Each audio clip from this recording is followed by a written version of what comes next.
mobil komando, jangan menutup jalan secara full, kasih peluang kepada pengguna jalan yang lain.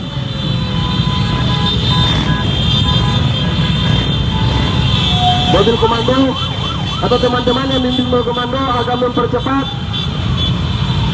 supaya tidak terjadi kemacetan yang panjang.